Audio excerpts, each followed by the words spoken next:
하나님 말씀을 선포하는 설교 시간입니다. 그런데 설교에 앞서 광고의 말씀을 먼저 드리겠습니다. 그 이유는 설교에 대한 조회수는 괜찮은데 나머지 예배 순서에 대한 조회수가 너무나 낮기 때문입니다. 모든 예배를 거룩하게 드리지 않는 표시로 보입니다. 부탁합니다. 세움가족 여러분, 온라인 예배를 드려도 모든 예배 순서에 거룩한 마음으로 하나님 앞에서 최선을 다해 예배하시기를 부탁드립니다. 기부금 영수증이 필요하신 분은 말씀해 주십시오. 여러분에게 제출하여 드리겠습니다. 다음 주일 예배는 현장 예배로 드립니다. 저희 교회는 정부의 지침에 앞서 자발적으로 먼저 온라인 예배를 결정할 때도 있었습니다. 정부가 제한적인 범위 내에서 현장 예배를 허락했는데 저희 교회 형편상 현장 예배만 진행하도록 하겠습니다. 자, 이제 하나님 말씀으로 우리가 나아가겠습니다. 여러분, 새해 들어서 여러분 많이 바뀌셨습니까? 사람이 쉽게 변하지 않습니다. 쉽게 변하지 않는 사람들을 좀 고상하게 표현하면 3세 지습, 지우 80이라고 합니다. 3살 버릇이 80까지 간다는 말입니다. 이것을 통속적으로 표현하면 재버릇 개 못 준다고 말합니다. 이러한 말들을 통해서 사람은 쉽게 변하지 않는다는 것을 우리는 잘 알고 있습니다. 성경 속에서도 사람이 쉽게 변하지 않다는 것을 보여주고 있습니다. 그 성경 속에서도 쉽게 변하지 않는 사람의 모습을 오늘 저와 여러분이 함께 살펴보기를 원합니다. 사람들이 어린아이를 데리고 예수님께 찾아왔습니다. 어린아이를 데려온 이유는 예수님께서 그들을 안아주시기 위함이었습니다. 왜 갑자기 사람들은 예수님에게 어린아이들을 데리고 와서 안아주기를 기대했을까요? 그 배경은 유대 관습에 있습니다. 속죄일에 어린아이들을 랍비에게 데려가 축복 기도를 받았습니다. 그렇다고 한다 그러면 오늘 말씀의 배경은 속죄일에 예수님에게 자기의 자녀들이 축복 기도를 받기 위해서 데려온 것으로 이해할 수 있습니다. 그런데 제자들이 어린아이들이 예수님 곁으로 가지 못하도록 막았습니다. 왜 그랬을까요? 어린아이들이 예수님께 가지 못하도록 막아선 제자들의 이유를 우리는 제자들이 예수님을 배려한 행위이다 이렇게 생각할 수도 있습니다. 우리가 마가복음 강해를 통해서 살펴보았던 것처럼 예수님과 제자들이 얼마나 바빴습니까? 식사할 틈도 없었습니다. 제대로 밥도 못 먹는 바쁜 상황에서 사소한 어린이들까지 예수님에게 밀려오면 예수님이 너무나 힘드실 것 같아 그렇게 예수님을 배려한 조치로 이해할 수 있습니다. 그런데 한 가지 의문이 남습니다. 여러분, 성경 속에서 제자들이 정말로 그토록 예수님을 배려했습니까? 예수님께 충성했습니까? 목숨 걸고 예수님 말씀을 지키기 위해서 노력했습니까? 그러한 흔적은 없습니다. 그렇다고 한다면 아이들을 예수님 곁으로 가지 못하도록 막아선 이유도 예수님을 위한 배려가 아니라 다른 이유가 있다는 것으로 추정해 볼 수 있습니다. 우리는 오늘 14절 말씀을 통해서 제자들이 어린아이들을 예수님께 가지 못하도록 막아선 이유를 발견할 수 있습니다. 예수께서 보시고 노하시어 이르시되 어린아이들이 내게 오는 것을 용납하고 금하지 말라. 하나님의 나라가 이런 자의 것이니라. 제자들에 대한 예수님의 반응은 분노였습니다. 그리고 예수님은 하나님의 나라를 어린아이와 연결시켜 언급하셨습니다. 이 말씀 속에서 제자들이 가지고 있었던 하나님의 나라의 개념은 역설적으로 어린아이와 연결점이 없다는 것을 의미하고 있습니다. 제자들이 가지고 있었던 어린아이와 연결되지 아니했던 하나님 나라의 모습은 무엇이었을까요? 우리는 그것을 이미 다 살펴보았습니다. 마가복음 강해를 통해서 제자들이 예수님을 어떻게 이해하고 있었고 어떠한 하나님의 나라를 꿈꿨는지 우리는 다 살펴보았습니다. 제자들은 정치 군사적으로 승리하는 강력한 하나님의 나라를 기대했습니다. 그런데 예수님은 예루살렘에서 순환을 당하시고 죽임을 당하실 것이라고 예고하셨습니다. 제자들은 전혀 받아들일 수 없는 말씀이었습니다. 그래서 베드로는 예수님을 비난하고 예수님의 말씀을 받아들이지 못했습니다. 뿐만 아니라 예루살렘을 향하여 걷고 있는 길가에서 제자들은 자기들 중에서 누가 큰지 이것을 두고 논쟁을 벌였습니다. 이러한 제자들의 모습은 정치 군사적으로 강력하게 완성되는 힘 있는 하나님 나라에 대한 개념으로 가득 차 있음을 보여줍니다. 이러한 잘못된 메시아관, 하나님 나라에 대한 생각을 가지고 있었기 때문에 예수님이 분노하신 것입니다. 사랑하는 여러분, 이러한 예수님의 분노는 저와 여러분을 향한 분노가 될 수 있다는 사실을 우리가 기억해야 합니다. 제자들처럼 저와 여러분들도 예수님을 믿고 있습니다. 예수님을 따르고 있습니다.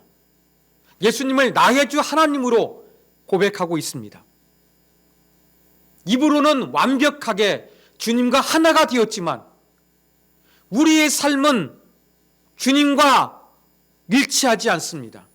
주님의 삶과 동떨어져 있습니다. 우리는 진리인 하나님 말씀을 믿고 있지만 진리 안에서 살아가는 것이 아니라 세상을 따라 살아갑니다.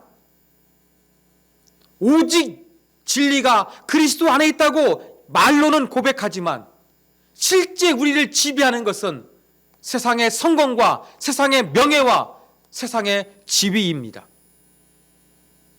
그렇다고 한다 그러면 예수를 믿어도 전혀 바뀌지 않는 저와 여러분의 모습을 보시고 예수님은 분노하실지도 모르겠습니다. 제자들에게 분노하신 예수님께서는 이어서 이런 말씀을 하셨습니다.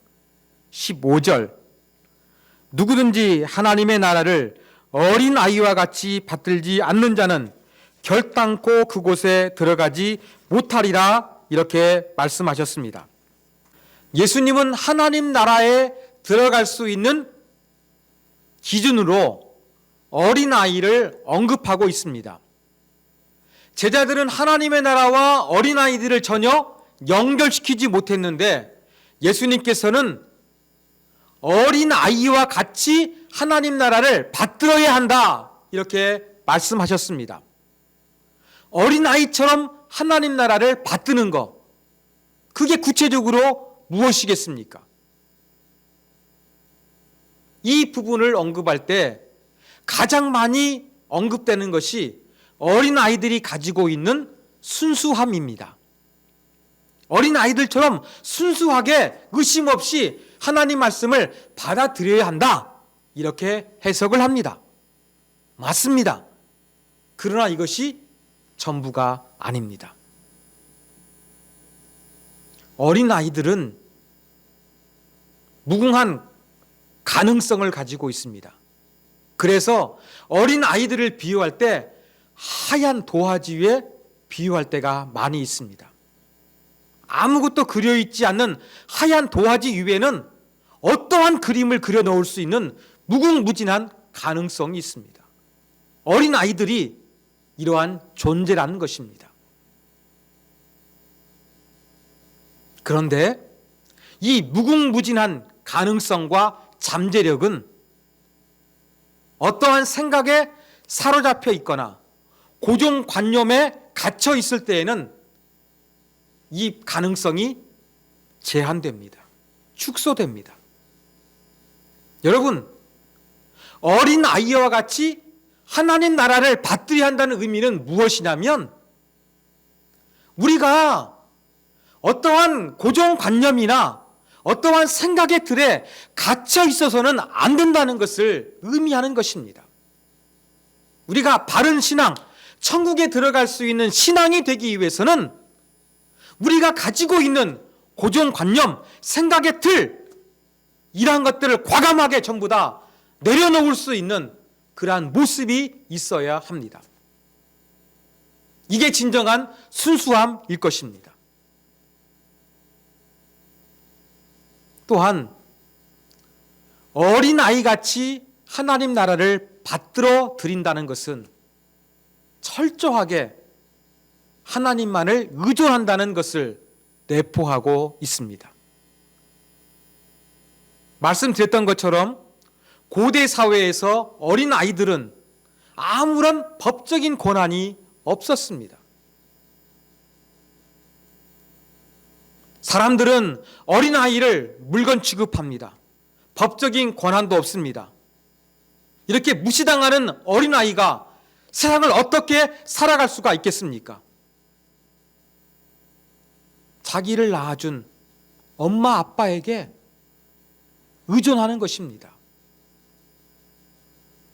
물건 취급당하고 법적인 권한도 없는 이러한 사회 분위기 속에서 어린아이가 살아갈 수 있는 유일한 길은 부모님에게 의지하는 것입니다. 마찬가지입니다.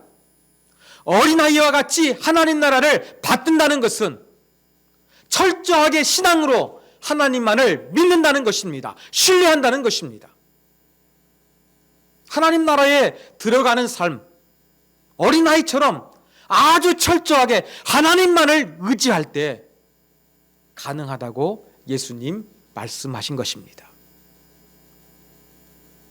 사랑하는 여러분, 오늘 우리는 고정관념을 가지고서 어린아이들을 바라보았던 제자들, 그러한 제자들을 꾸중하신 예수님의 말씀을 살펴보았습니다.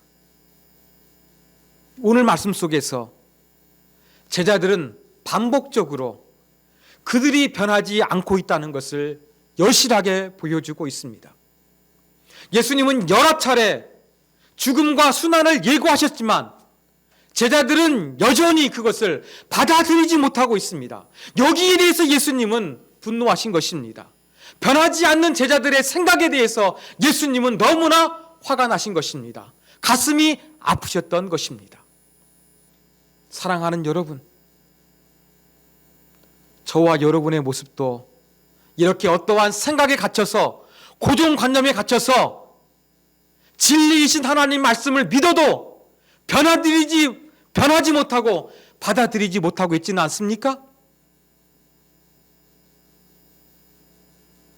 우리 자신을 겸허하게 성찰해 보시기 바랍니다.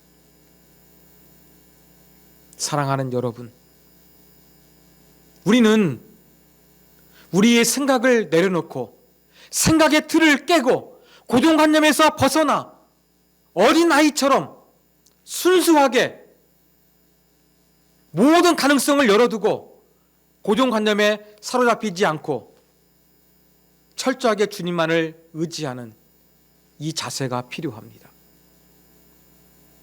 이 말씀을 준비하면서 어떤 한 분이 떠올랐습니다.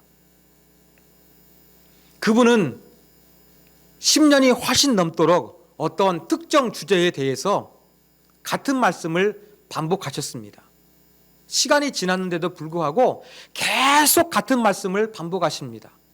저에게만 그러는 것이 아니라 만나는 교육자들마다 똑같은 말씀을 반복하셨습니다. 그 이유는 그분이 실제 삶 속에서 체험하고 습득한 결과이기 때문에 그 생각이 전혀 바뀌지 않은 것입니다. 여러분, 사람은 쉽게 변하지 않습니다. 특별히 여러분이 경험한 것, 여러분이 발견한 것, 여러분이 깨달은 것은 더더욱 그것을 내려놓기가 힘들고 어렵습니다. 그러나 하나님 나라에 들어가기 위해서는 이러한 모든 것까지도 내려놓을 수 있는 열린 마음이 필요합니다. 2021년 우리가 아름답게 보내기 위해서, 아름다운 신앙으로 승리하기 위해서 제자들이 가지고 있었던 생각의 틀, 고정관념이 있다면 저와 여러분 다 내어버리시기를 주님의 이름으로 부탁합니다. 하나님, 오늘 말씀을 통해서 제자들은 여전히 죽음을 당하시는 예수님의 모습을 받아들이지 못하고 기존의 생각을 고수하고 있음을 발견하게 됩니다. 이러한 제자들의 모습, 나의 모습은 아닌지 우리가 살펴보기를 원합니다. 우리도 제자들처럼 생각의 틀에 갇혀서 고정관념에 사로잡혀서 진리이신 하나님의 말씀을 받아들이지 못하고 있는지, 참된 신앙의 의미를 깨닫지 못하고 있지는 않은지 생각해 봅니다. 주여, 우리가 새로워지게 하여 주시옵소서. 옛것을 떨쳐버리고 복음만을 받아들일 수 있는 열린 자세를 가질 수 있도록 성령으로 우리를 도우시고 깨쳐주시기를 간절히 기도합니다. 이렇게 기도할 때 우리를 변화시켜 주실 하나님을 기대합니다. 주 예수 그리스도의 이름으로 기도하옵나이다. 아멘.